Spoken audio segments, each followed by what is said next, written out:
Assalamu alaikum rahmatullahi wa barakatuh. Hello everyone, it's Zainab. Welcome back to my daily reading of Nahjul Balagha. So I skipped a few sermons ahead because some of the ones, yesterday I read sermon 5. So they're all very short after that, like super short, like one paragraph. So I skipped ahead to a bit of a longer one. So I'll give you a bit more of a something to listen to today.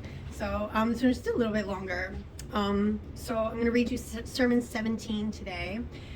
So this is an excerpt from one of his statements. That's Imam Ali, that is, alayhi salam, describing the individual who judges the members of the nation while he is not qualified to do so.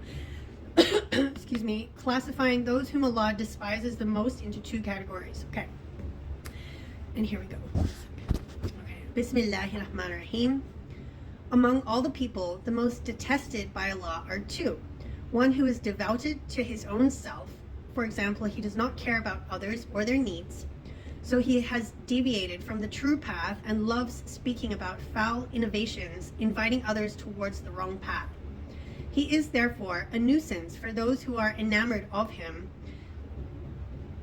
is himself misled from guiding those who are enamored of him, is himself misled from the guiding those who precede him. He misleads those who follow him in his life or after his death, carries the weight of others' sins, while still being entangled in his own misdeeds. The other type of man picks up ignorance. He moves among the ignorant, is senseless in the thick of mischief, and blind to the advantages of peace of mind. Those who resemble men, but are not quite so, call him a scholar, but he is not. He goes out in the early morning to collect things, the deficiency of what is better than the plenitude, till he quenches his thirst for polluted waters and acquires meaningless things. He sits among the people as a judge, responsible for solving whatever confuses others. If an ambiguous problem is presented before him, he manages a shabby argument about it of his own accord and passes judgment on its basis. This way he is entangled in the confusion of doubts, as in a spider's web, not knowing whether he is right or wrong. If he is right, he fears lest he errs, while if he is wrong, he hopes he is right. He is ignorant, wandering astray in ignorance and riding on carriages, aimlessly moving about in the dark. He does not try to find the reality of knowledge. He scatters the tradition as the wind scatters dry leaves. By Allah, he is neither capable of solving problems that come to him, nor is he fit for the status assigned to him. Whatever he does not know, he doses? Oh, it's a typo. Whatever he does not know, he does not regard it worth knowing. He does not realize that what is beyond his reach is within the reach of others. If anything is not clear to him, he keeps quiet about it because he knows his own ignorance. Lost lives are crying against his injust verdicts, and properties that have been wrongly disposed of are grumbling against him. I complain to Allah about persons who live in ignorance and die in misguidance. For them, nothing is more worthless than the Holy Quran when it is recited as it should be.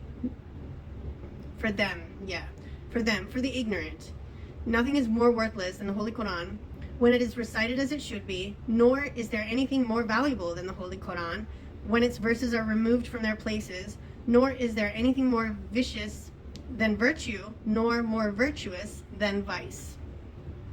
So, and that was it for the excerpt for that sermon, but there's just a tiny bit of commentary here that I'll read to you.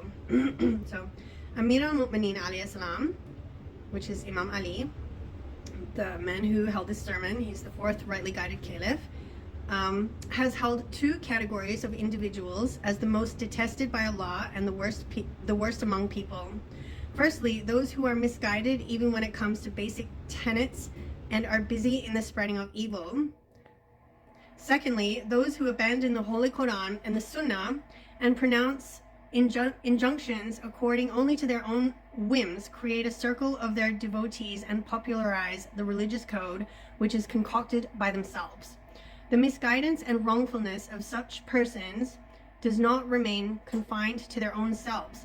The seed of misguidance sown by them bears fruit and growing into the form of a big tree provides an asylum to the misguided. The misguidance continues to thus multiply.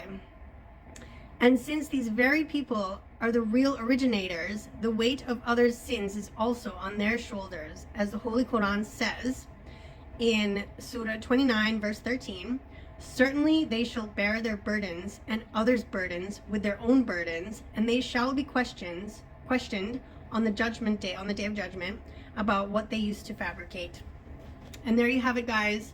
I hope you enjoyed that sermon and took a little gem of wisdom from it. And I hope you'll be back here again today. Tomorrow, I mean. Maybe today. In fact, yes, today. Because I have something from here to read you. So yeah, come back today. And tomorrow. And the next day. And the next day. And the next day. For me to read more to you, inshallah. Okay? Stay blessed and stay tuned.